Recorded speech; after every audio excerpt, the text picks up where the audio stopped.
정신이 없어요. 그러니까 쉽게 말하면 힘든 걸 안 할라 해요. 위험이 있는 걸 안 할라 해요. 밤에 네. 잠 못 자는 그런 진료과를 안 하려고 해요.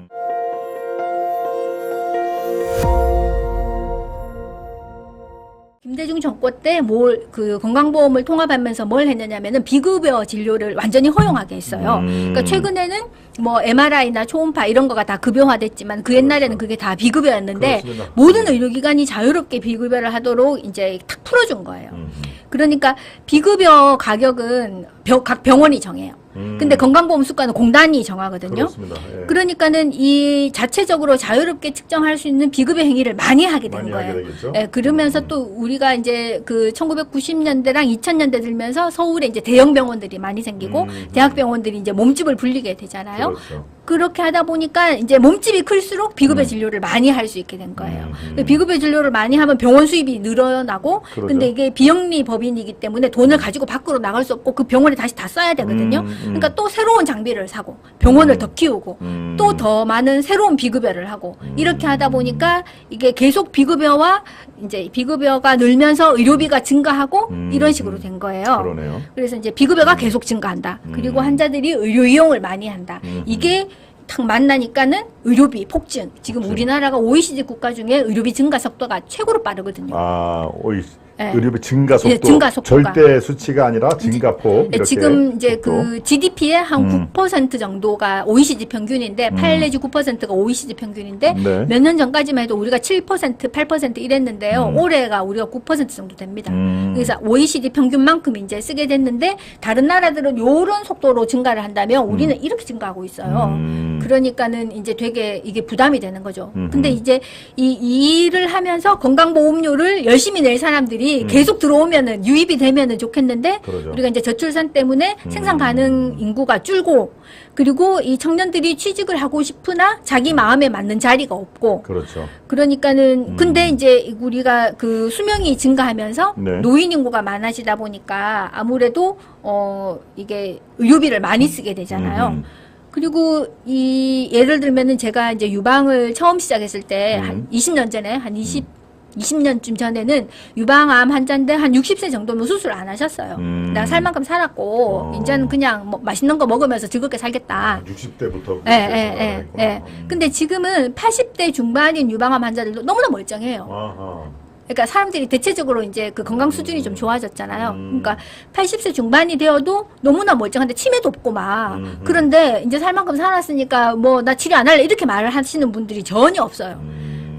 그러니까 또 치료를 해서 또 잘 살아요, 또 건강하게. 예. 그러니까는 옛날에는 이제 그 평균 수명도 낮았고 본인이 스스로 뭐 이만하면 뭐 살 만큼 살았다 이렇게 하던 것이 이제는 이제 그 생활 수준도 좋아지고 건강하니까 내가 뭐 그래도 조금 치료받으면 살 수 있을 것 같은데 이제 이런 생각이 드는 거죠. 그렇군요. 그렇게 하다 보니까 이제 의료비가 점점점 증가하게 되었는데 그러면서 이게 이제 지속 가능하지 않게 된 거예요. 아까 그 그래프를 보시면은요.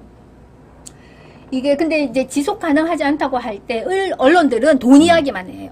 건강보험 재정이 고갈된다. 이런 이야기만 하는데 그건 되게 유물론적인 거고요. 아하. 이게 구조가 바뀐다는 게 이제 문제인 거예요. 저기에서 이제 그 제가 저보험료인데 부가 체계가 누구는 소득 기반, 누구는 재산 기반 뭐 이런 식으로 이원화된 것도 문제고 저수가를 하면서 비급여 진료, 혼합 진료를 하는 게 비급여 진료거든요. 이걸 하다 보니까 의료기관이 영리화되는 거죠. 그리고 이제 이게 의료 이용을 꼭 필요할 때만 해야 되는데 우리는 굉장히 자유롭게 풀어놓잖아요. 그러니까 유럽 같은 데 가면 미국도 그렇지만은 의사 만나기가 쉽지가 않는데 그렇죠. 우리는 문만 열고 나가면 뭐 의사들이 널렸잖아요. 예. 그리고 아무 제재가 없잖아요. 자유롭게 다닐 수 있게 하기 맞아요. 때문에 의료 이용이 많고 그렇게 하다 보니까 이제 그 뭐 환자 안전이라든지 이제 감염 관리 이런 걸 조금 소홀하게 되죠. 왜냐하면 너무나 많은 환자를 봐야 되니까. 근데 이제 이게 가장 큰 문제는 뭐냐면은요. 다음 주세요. 그래서 이제 의료비가 증가한다는 문제예요. 그래서 사람들은 이제 건강보험 재정이 고갈된다 이런 이야기만 하는데 재정은 사실 큰 문제가 아닙니다. 왜냐면은 건강보험료를 올리면 되고요. 아니면 세금을 우리가 사실 세금을 어디에 배분할까의 문제이지 우리가 세금이 적게 걷는 그렇죠. 나라는 사실 아니거든요. 절대적으로 적은 게 아니죠, 결코. 그 잼볼이 망해 먹었지만은 거기에 들어간 돈이 얼마예요? 그렇습니다. 2조, 3조 몇 뭐 조를 엄청납니다, 쓰는데. 지금. 네.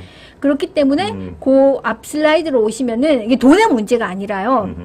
그 밑에 제가 그 연두색 그 폭탄으로 표시한 게 공급 구조 왜곡이에요. 이게 어떤 말이냐면 이제 공급자, 의료 서비스를 공급하는 사람은 이제 의사와 간호사잖아요. 특히 이제 이게 의사가 문제인데 세대가 바뀌면서 저희 때만 해도 저는 이제 서민 출신이고 소위 말하는 가분계예요. 가분계. 맞습니까? 가분계? 아 진짜 가분계예요. 네. 근데 지금은 의대를 들어가려면은 정말 초등학생 때부터 그렇죠. 해야 돼요. 그러니까 의사가 되기 위해서 너무 맞습니다. 투입된 자본이 많아요. 그러면은 그 자본을 회수하고 싶은 게 인지상정이잖아요. 그렇겠죠. 이제 그런 게 하나가 있고 집집마다 자식이 하나뿐이다 보니 그리고 이 자식을 금이야 오기야 해가지고 막 이거 투자를 해가지고 의사를 만들었잖아요. 그러니까 헝그리 정신이 없어요. 그러니까 쉽게 말하면 힘든 걸 안 할라 해요. 위험이 있는 걸 안 할라 해요. 밤에 네. 잠 못 자는 그런 진료과를 안 하려고 해요. 그러니까 소아과, 산부인과, 외과, 뭐 응급의학과, 뭐 이런 거, 흉부외과 이런 데 안 하는 거죠. 이게 지금 어떤 문제냐면은 지금 수술 가능한 선생님들이 지금 한 40대 중반? 뭐 이제 그 정도라고 한다면은 네. 그 세대가 지나면 그러니까 한참 수술할 나이는 보통 이제 50대가 제일 이제 꽃이라고 해요. 외과 의사의 꽃이 절정기가 50대거든요. 이분들이 정년퇴직을 하고 나가시면 외과 의사가 없어요. 그러니까 맹장, 단순한 맹장 뭐 이런 것도 수술할 의사가 없다는 거예요.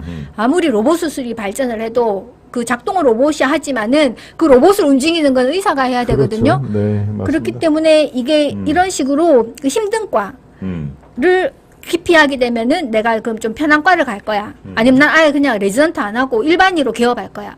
이렇게 하면은 이게 전공의로 이게 이쪽으로 한번 가버리면은 다시 내가 레지던트를 처음부터 뭐 외과 전공의를 하겠다.